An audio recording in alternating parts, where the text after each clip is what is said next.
Bonjour à tous. Alors voilà, l'aventure commence. J'ai décidé de tout quitter en France, j'arrive au Mexique avec mon sac à dos léger. Et là, qu'est-ce qui se passe? Déjà, j'ai un état d'esprit qui est un peu différent. Et je me dis où est-ce que je vais aller, qu'est-ce qui va se passer. Mais je ne mets pas du tout la pression en fait. Je me dis pas, il faut absolument que je trouve une situation, que je trouve un boulot, que... Le fait, je sais que il y a une partie qui peut durer peut-être longtemps, j'en sais rien, qui va pas être cette recherche-là.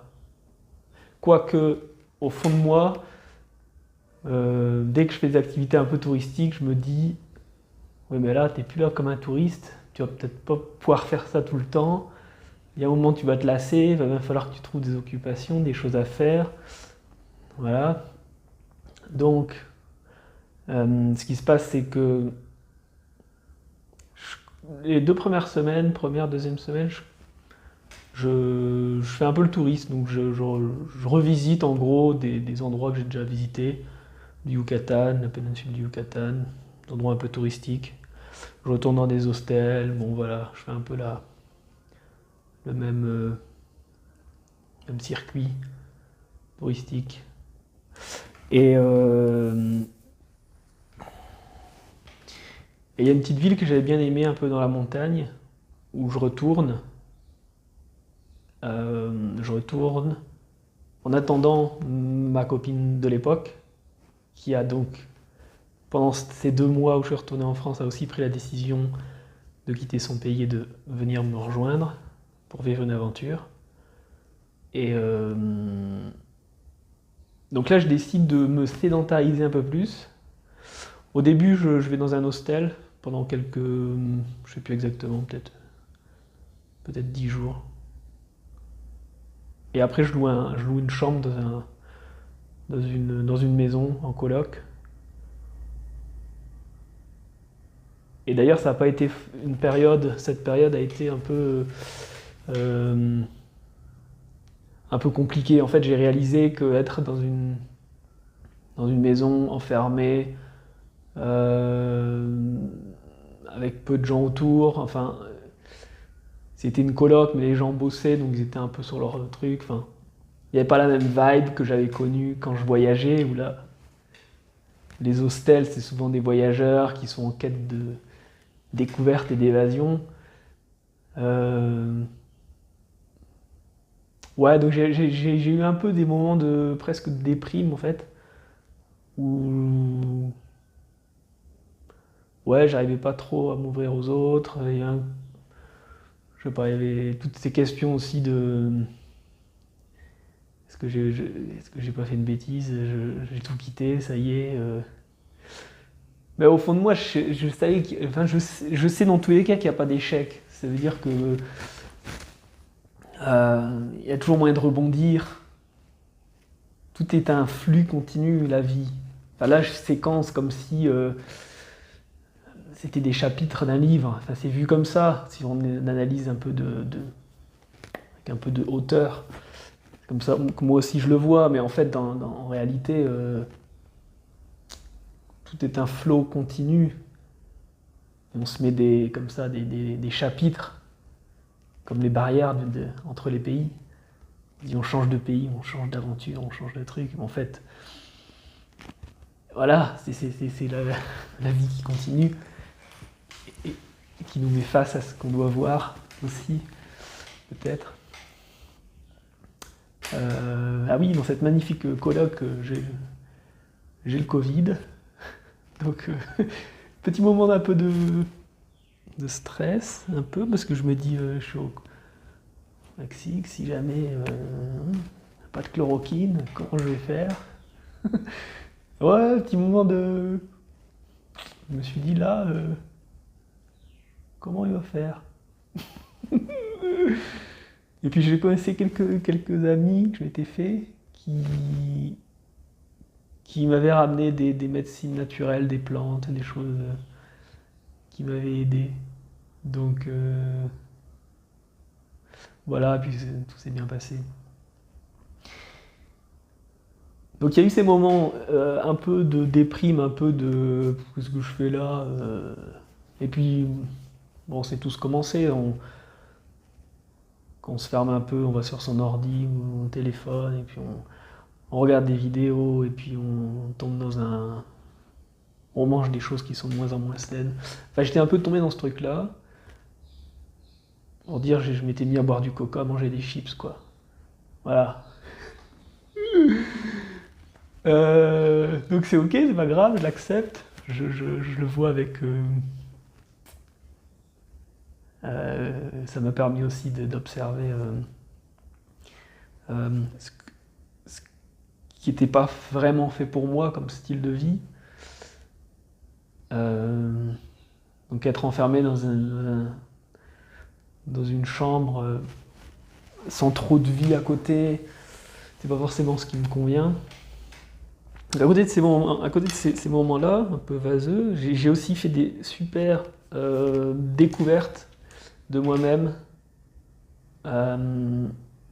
des choses que j'avais jamais expérimentées en France. J'ai découvert l'ecstatic dance. L'ecstatic dance, pour ceux qui ne connaissent pas, c'est une danse libre où on laisse aller son corps. Il n'y a pas de jugement, personne ne juge personne. Et en écoutant son cœur, en se connectant vraiment à soi. Et les mouvements qu'on fait, c'est des mouvements que le corps a envie de faire.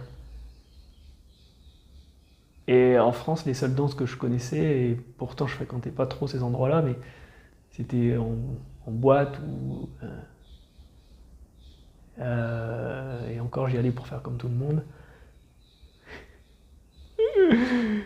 Et dans ces endroits où on danse pas du tout en écoutant son corps et en laissant aller les mouvements de manière libre et libérée.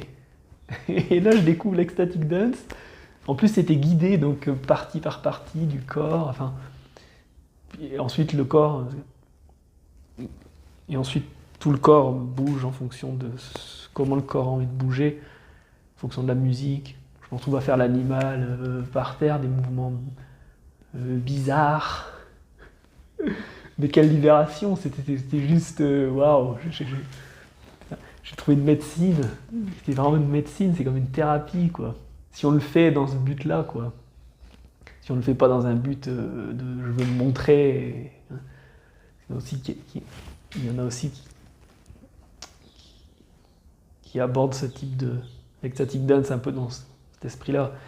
Mais quand on le fait vraiment avec le cœur, avec une intention de libération, waouh, c'est grandiose. Suite à cette ecstatic dance, je rencontre une fille qui distribue des petites cartes de visite qui disait demain matin, enfin à 7h tous les matins, Hridaya Meditation. Hridaya Méditation. Et je méditais un petit peu et j'avais conscience qu'il fallait que je médite plus à ce moment-là. Alors je dirais méditation, je connais à peu près le mot, je sais à peu près à quoi ça s'agit, bien que maintenant je me rends compte que c'est bien plus profond que ce que je pense. Hridaya, je connais pas. Hridaya, ça veut dire en sanskrit le cœur énergétique. J'ai appris ça plus tard. Donc j'y vais. À ce moment-là, je vivais dans un hostel, donc avant d'arriver dans cette coloc, à 7 minutes à pied de cet endroit. C'était un couple qui donnait cette méditation. Donc j'y vais, je m'y tiens pendant peut-être bien 10 jours, quelque chose comme ça. Et il m'annonce aussi que l'école, le centre de yoga, donc Hridaya, il y a d'ailleurs un centre en France, près de Lyon, que je ne connais pas, mais il m'annonce donc qu'il y a un centre Hridaya sur la côte du Mexique, qui fait des cours, des retraites en silence, de 10 jours, 17 jours. Voilà, et donc ça c'était au mois d'août. Donc quand il m'annonce ça, bon voilà, j'entends.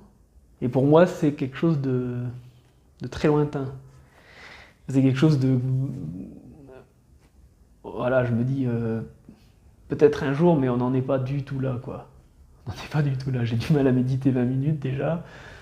Donc, je vais pas aller me mettre dans une salle à méditer plusieurs heures par jour pendant 10 jours.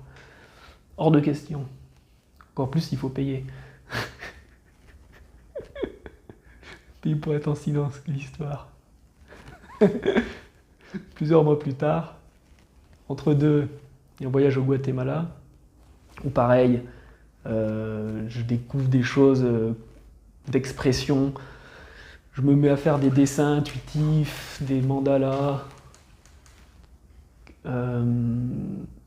Pareil, l'ecstatic dance, je fais plusieurs types d'activités aussi. Kundalini Yoga, qui a éveillé, je pense, quelque chose en moi pas dire de divin, mais quelque chose qui m'a attiré vers le spirituel un peu plus encore. Donc Guatemala, voilà, je tombe dans un petit village spirituel, hippie, enfin, où il y a beaucoup de personnes qui viennent dans ce but-là pour pratiquer telle ou telle chose, méditation, beaucoup de yoga, il y a beaucoup de... Et donc je me retrouve là, c'est génial. Un climat parfait autour d'un lac. Pour ne pas le citer, c'est le village de San Marcos, autour du lac Atitlan, avec une énergie très yin et les volcans. Donc je me sens très très bien là, je me sens vraiment très très bien. D'ailleurs en le disant, ça me replonge là-bas dans cette énergie et les rencontres que j'ai faites. J'ai vraiment rencontré des belles personnes. Et là je logeais dans un hostel. Dans un hostel, j'avais une chambre privée. Et j'aimais bien cette formule parce que je pouvais avoir mon intimité, mais je pouvais aussi rencontrer des gens. Et j'ai fait des super rencontres. Cuisine en commun, enfin on a fait des... Et puis les hôtes, enfin ceux qui avaient cette guest house, enfin ils vivaient là aussi. Et ils aimaient bien recevoir, donc de temps en temps on cuisinait, on faisait des soupes, enfin... Il y avait vraiment ce côté communauté, auberge espagnole, enfin... Et ouais, c'était vraiment... c'était bon, quoi. Je pouvais être moi-même dans ces moments-là. Et ça, c'était juste divin. Vraiment juste divin. Je me suis autorisé encore un peu plus. Je me suis retrouvé avec des gens qui jugent pas. Je me suis dit, waouh, quel cadeau. Quel cadeau. Et j'avais jamais connu ça en France. Alors, en France, il y a toujours parfois un fond de moquerie, un fond de... Et là, non, c'était... il n'y avait pas d'erreur. Enfin, on fait son culpabiliser. Et là, bon, bah, on expérimente. On est là pour expérimenter la vie, ce qui se passe. Il n'y a pas d'erreur à faire. Il n'y a pas de mauvais choix. Tant que l'intention est pure et que c'est pour faire du bien à soi et aux autres. Pas de mauvais choix.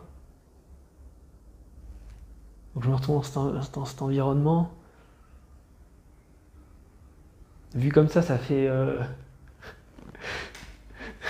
c'est un autre monde. Enfin, en y repensant, je me dis, waouh, les gens vont me prendre pour un fou, ils vont se dire, mais ça n'existe pas des endroits comme ça où il y a des locaux qui sont adorables, guatémaltèques, ils sont adorables. Enfin voilà, ça me replonge là-bas. C'était vraiment une belle période. Et pendant cette période, j'arrive là, beaucoup de transformations, j'arrête de boire à ce moment-là. Ça s'est fait tout seul, j'arrête de boire. J'avais pas besoin, j'étais bien, j'avais pas besoin de quelque chose d'externe pour me faire exister, pour que je sois différent. Non, j'avais pas besoin de ça. Cérémonie du cacao aussi, qui ouvre le cœur. Super médecine, le cacao. Pas le Nesquik, mais le cacao. Donc voilà, je suis là dans cet environnement. Et pendant que je suis là, les 10 premiers jours, 15 jours, je me rappelle, il y a cette petite voix qui me dit allez, retraite en silence. Et à ce moment-là, c'était début janvier,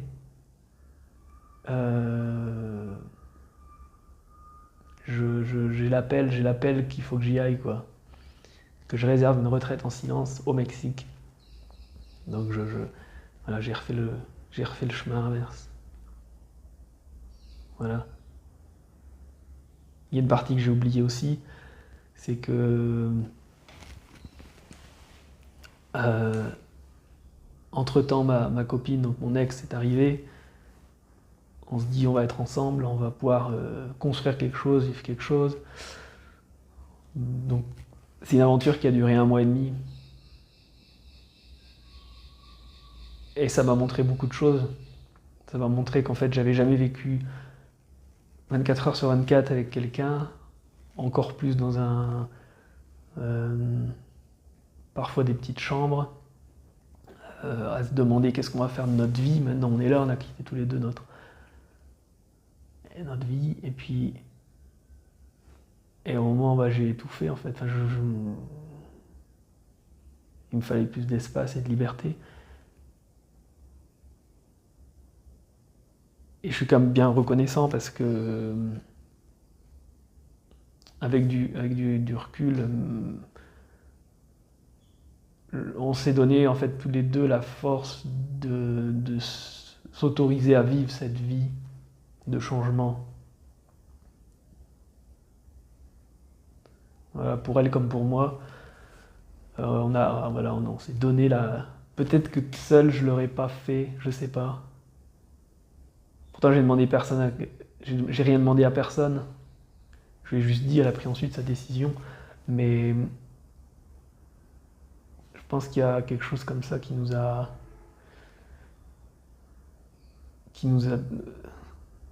demandé d'oser, nous a demandé de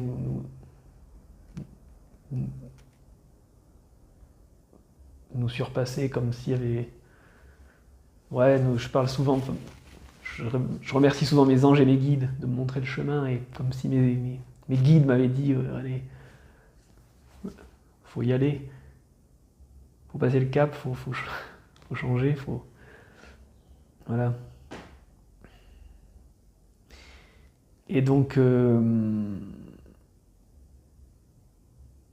Et voilà, et donc aussi parce que tout ce que j'ai vécu, à partir de ce moment-là, en fait, je réalise que ce que je cherche, c'est pas un lieu de vie, mais c'est une recherche intérieure, c'est une recherche personnelle, spirituelle. Et je suis toujours en train de chercher un lieu physique. Et en fait, je pense qu'à ce moment-là, je suis plutôt dans une recherche de. Il faut que j'aille voir qui est Thomas. Cette personne que je ne connais peu, qui est-elle? Il faut que j'aille voir qui elle est. Et donc là, tout commence, et cette retraite spirituelle commence au Mexique. Et voilà, qui est une découverte exceptionnelle, quoi. Et qui continue. Je partagerai plus tard là où j'en suis actuellement. Mais voilà, une recherche comme ça, une recherche, une quête personnelle, une quête de sens. On doit aller, comme certains disent, éplucher les couches de l'oignon, petit à petit, retirer. Et je pense que c'est quelque chose qui doit se faire seul. Enfin, on peut pas vraiment partager une vie de couple quand on veut aller à la racine spirituellement. peut-être possible, mais moi, pour mon cas, j'ai besoin d'être seul, j'ai besoin d'être dans ma bulle et voilà. Donc voilà, je réalise qu'en fait, ce gros changement d'aller au Mexique, c'est un, c'est le commencement d'une plongée en moi-même. Voilà.